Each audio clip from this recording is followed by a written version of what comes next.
Monsieur le Président, cher Patrick Liébus, Mesdames et Messieurs les professionnels, Mesdames et Messieurs, permettez-moi tout d'abord, Monsieur le Président, de vous remercier très chaleureusement pour votre invitation à clôturer cette première journée de votre Assemblée générale et vous dire le grand plaisir qui est le mien d'être parmi vous aujourd'hui et finalement de vous retrouver. Vous connaissez l'engagement du gouvernement et tout particulièrement de mon ministère en faveur de la filière du bâtiment et de la construction. Avec près de 370 000 entreprises réparties sur l'ensemble du pays, près de 700 000 actifs, 69 000 apprentis, l'artisanat dans le bâtiment est au cœur de l'économie de notre pays et participe, vous l'avez dit, au développement de tous nos territoires. Et vous connaissez mon attachement pour ces territoires et en particulier pour les territoires ruraux. Le contexte actuel est particulièrement difficile et vous venez de le décrire. La part du budget des ménages consacrée au logement s'est accrue ces dernières années. Elle a plus que doublé en 50 ans. Les taux d'effort les plus importants se concentrant malheureusement sur les plus faibles revenus. Or, vous le savez, le logement joue un rôle central pour notre économie et pour la reprise de la croissance.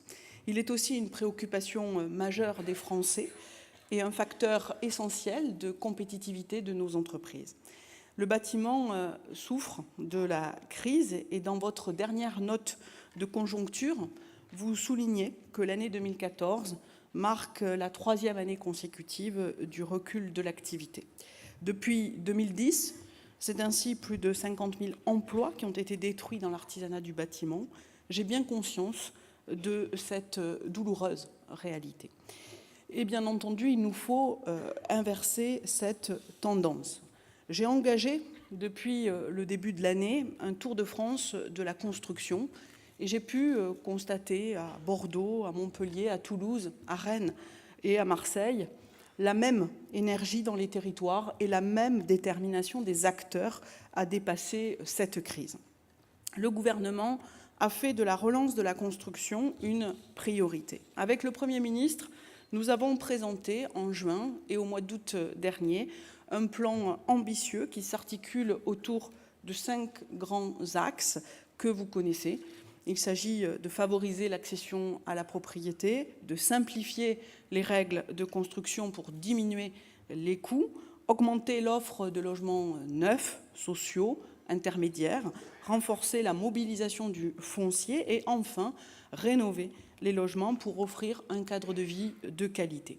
Et la plupart de ces mesures sont entrées en vigueur très rapidement. Simplification des normes de construction, assouplissement des dispositifs d'investissement locatif, mesures fiscales fortes en faveur des territoires moins denses avec l'extension du PTZ, la TVA à 5,5 dans les quartiers de la politique de la ville.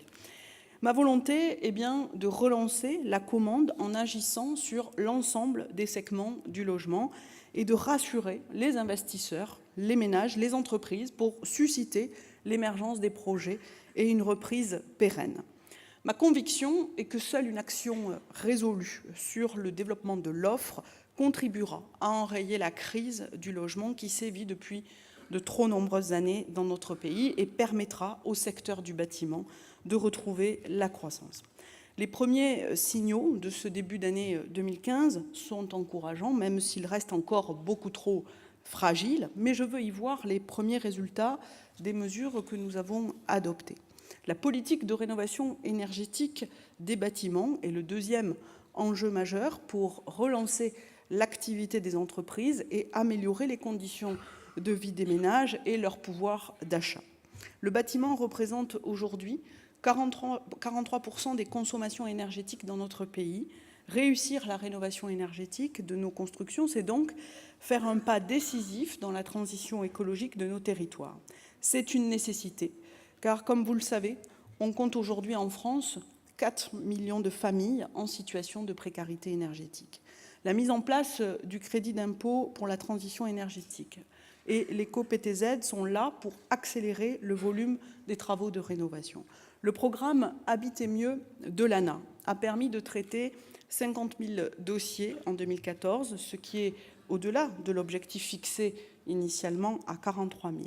Le Premier ministre a annoncé ce matin que le budget de l'ANA serait abondé de 70 millions d'euros en 2015 pour atteindre 536 millions d'euros de dépenses, soit un niveau jamais inégalé jusqu'ici et qui permettra de générer plus d'1 milliard d'activités. C'est un effort particulièrement important et attendu par les professionnels que vous êtes.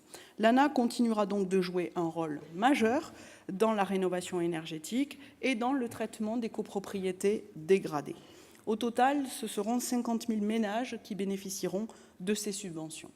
La publication du décret sur le tiers-financement va également permettre de simplifier pour les propriétaires les formalités dans le montage de leur dossier. Une dynamique est enclenchée et elle permettra le retour de la confiance. Mais une reprise crédible et durable du secteur suppose une qualité renouvelée et ambitieuse des constructions, ainsi qu'une modernisation de la filière du bâtiment. C'est la raison pour laquelle, vous l'avez rappelé, j'ai annoncé en décembre dernier une politique résolue en faveur de l'innovation et de l'accompagnement de l'ensemble des professionnels du secteur. Nous avons ainsi mobilisé 70 millions d'euros du Fonds de compensation de l'assurance construction en faveur de 3 plans de recherche et développement dédiés en priorité aux professionnels de la filière. Le comité consultatif de ce fonds vient de valider le dispositif financier. Le premier plan vise à développer des techniques innovantes en matière de détection et d'extraction de l'amiante qui grèvent les coûts de réhabilitation, notamment dans le secteur du logement social. 20 millions seront dédiés à cette action. De son côté, le plan pour la transition numérique du bâtiment, présidé par Bertrand Delcambre, prépare le déploiement du numérique dans toute la filière, avec notamment le développement d'outils adaptés aux TPE et PME pour répondre aux exigences de la maquette numérique. 20 millions sont consacrés à ce dispositif. Car l'innovation ne doit pas être le monopole des acteurs les mieux outillés, seuls en capacité d'explorer de nouvelles méthodes. Elle doit être mise au service des projets, de tous les projets, aussi bien des gros chantiers de construction que des petits chantiers de rénovation, et bénéficier à toutes les entreprises, quelle que soit leur taille. La mise en place du carnet numérique du bâtiment, envisagé dans le projet de loi pour la transition énergétique, doit être anticipée, et c'est ce que nous faisons ensemble avec ce plan. Le numérique peut également permettre d'attirer les jeunes générations très intéressés par les nouvelles technologies et de valoriser les métiers de l'artisanat et de la filière. Et vous le savez, c'est un sujet qui me tient particulièrement à cœur puisque la valorisation des métiers était un axe fort du pacte pour l'artisanat que j'avais élaboré lorsque j'étais en charge de ce secteur. Par ailleurs, je veux également accompagner les entreprises dans l'évolution de leurs pratiques par le renforcement de la formation, de la diffusion des savoir-faire, que celles-ci concernent les nouveaux matériaux, le numérique, je viens d'en parler, ou les techniques récentes de mise en œuvre. Cette innovation ne produira des résultats que si les professionnels que vous êtes sont à même de s'en servir concrètement et efficacement sur le terrain. Et la formation, vous l'avez dit, joue un rôle majeur dans ce domaine. C'est l'objet central du programme d'action pour la qualité de la construction et de la rénovation énergétique, le pacte, présidé par Sabine Basili, vice-présidente de la CAPEB. Et je veux sincèrement et chaleureusement la remercier pour son implication forte et déterminée sur ce beau projet. Et nous avons eu le plaisir d'installer il y a un mois son comité de pilotage. Et je souhaite que les 30 millions d'euros dédiés à ce programme permettent de financer des actions concrètes qui se traduisent rapidement dans le quotidien des professionnels du secteur. Ces actions pourront concerner la diffusion auprès des professionnels de solutions techniques nouvelles pour la rénovation ou d'outils d'aide à la décision pour proposer à leurs futurs clients des stratégies de rénovation pleinement adaptées au type de bâti, parce que vous l'avez souligné, à certains endroits, il y a certains matériaux qui ne correspondent pas à tous les types d'architecture. Des guides de chantier pourront être mis en place, ainsi que des outils d'autocontrôle permettant à chaque professionnel d'apprécier si son intervention atteint bien les niveaux d'efficacité énergétique requises. Je compte également sur le déploiement d'un réseau de plateaux techniques de formation aux gestes des compagnons et à la pose de produits et procédés innovants. Je souhaite que ces plateaux soient territorialisés pour répondre au mieux aux spécificités de chaque territoire. Les acteurs locaux de la formation devront y jouer un rôle central. Et au-delà de ce plan, je souhaite relancer la réflexion interministérielle avec mes collègues de l'enseignement et du travail sur le lien entre formation initiale et formation professionnelle. Car c'est la qualité de la formation et sa faculté à s'ajuster aux besoins réels des entreprises qui permettra aux professionnels d'intégrer ces évolutions à la fois technologiques et structurelles avec pragmatisme. Et je fais confiance à votre capacité d'adaptation et votre esprit d'initiative. Vous avez joué un rôle moteur dans la mise en place de l'éco-conditionnalité, rattachée à certains dispositifs fiscaux. Et je salue aujourd'hui le grand nombre d'entreprises labellisées RGE. Elles sont près de 30 000 et le chiffre ne cesse d'augmenter depuis le début de l'année. Votre mobilisation reflète le dynamisme des entreprises et contribue à valoriser l'image de la filière dans les territoires. Le secteur évolue, il se modernise et son image est renforcée. C'est pourquoi il me semble fondamental que nous puissions continuer à travailler de concert comme nous le faisons actuellement. Monsieur le Président, je sais que vous avez rencontré le Président de la République il y a quelques jours et que vous lui avez fait part de nombreuses inquiétudes qui peuvent être les vôtres sur certains sujets particuliers. Et je sais que mes collègues y reviendront demain. Mais je sais aussi que nous partageons la même volonté, celle de réussir à relancer la construction. Sur la rénovation énergétique, vous avez rappelé la nécessité de bénéficier de stabilité, de visibilité concernant les dispositifs fiscaux mis en place. Concernant la TVA à 5,5, le gouvernement a démontré un fort volontarisme dans un contexte difficile de maîtrise des dépenses publiques en appliquant les taux plus avantageux sur les travaux de rénovation énergétique, sur la construction et la rénovation de logements sociaux et sur les quartiers de la politique de la ville. Sur le PTZ, ces conditions ont été améliorées en octobre. L'aide a été portée de 820 millions à 1 milliard d'euros.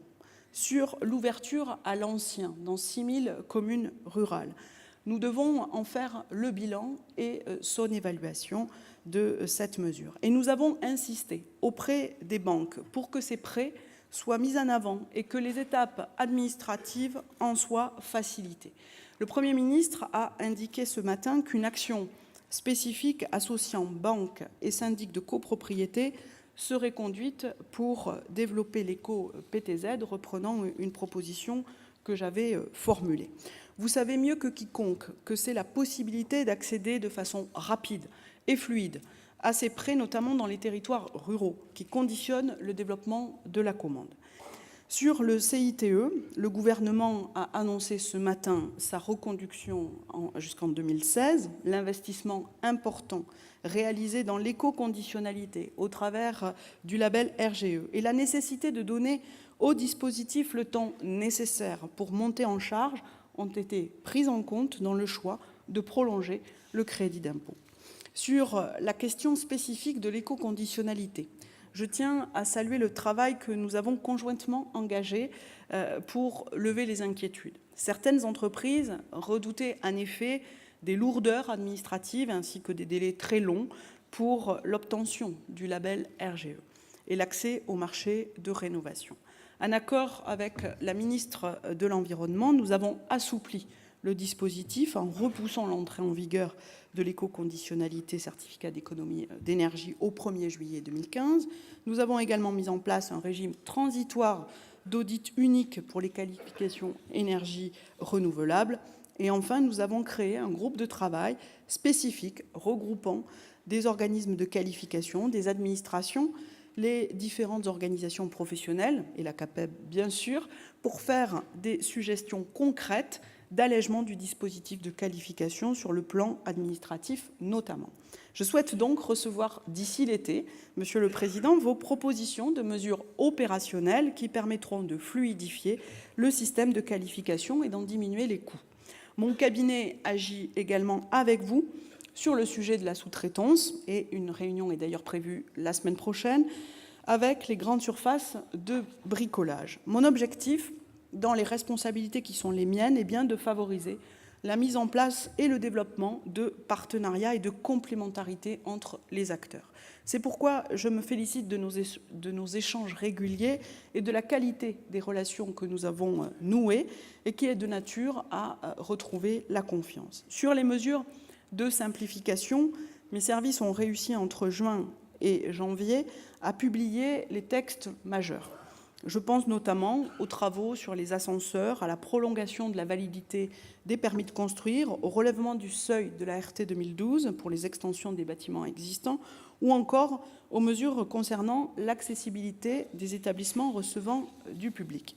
Je sais que vous êtes particulièrement attentifs à l'avancée de ces mesures, vous l'avez d'ailleurs rappelé, qui permettent d'inciter les maîtres d'ouvrage à se lancer dans les travaux et qui facilitent la conduite de vos chantiers. Les derniers textes de simplification concernant les mesures d'accessibilité dans les logements sont prêts et devront être transmis très prochainement aux instances obligatoires que sont la Commission européenne, la Commission d'évaluation des normes et le Conseil d'État pour une publication à l'été. Je peux vous assurer, Monsieur le Président, que mes services sont toujours pleinement mobilisés pour rendre effective, aussi vite que possible, l'ensemble des mesures de simplification. La maîtrise des coûts est une nécessité. La simplification des normes et des règles qui encadrent l'activité du secteur est un levier incontournable, nous le savons bien. Avant de conclure ce propos, je souhaite évoquer l'installation en mai du Conseil supérieur de la construction et de l'efficacité énergétique, dont le décret vient d'être publié. Car pour garantir un équilibre stratégique entre la qualité de la construction, le coût et la capacité de mise en œuvre, nous devons maîtriser la quantité de nouvelles normes produites. L'inflation des réglementations ne garantit pas une meilleure protection de nos concitoyens. Il est donc urgent d'avoir une vision transversale, tous corps de métier confondus, de l'impact d'une législation ou d'une réglementation sur les coûts et les procédures qui interviennent sur un chantier. Les professionnels doivent donc être mieux associés à l'élaboration des règles qui les concernent. Ils seront demain les principaux acteurs du Conseil supérieur de la construction qui rendra des avis fondés et motivés sur tous les textes touchant votre filière et contribuera à faire avancer la réflexion commune sur des enjeux d'avenir comme la transition énergétique. Mon ministère soutiendra bien sûr cette instance dans son fonctionnement, mais c'est à vous, membres de ce Conseil, qu'il reviendra d'évaluer avec objectivité et justesse les propositions de nouvelles normes qui vous seront soumises. Je compte sur vous et sur votre mobilisation pour relancer la construction, poursuivre notre ambition pour la rénovation énergétique. Ces deux aspects sont essentiels pour soutenir notre économie et pour soutenir vos entreprises, mais également pour répondre aux attentes de nos concitoyens dans leur accès à un logement. Je vous remercie.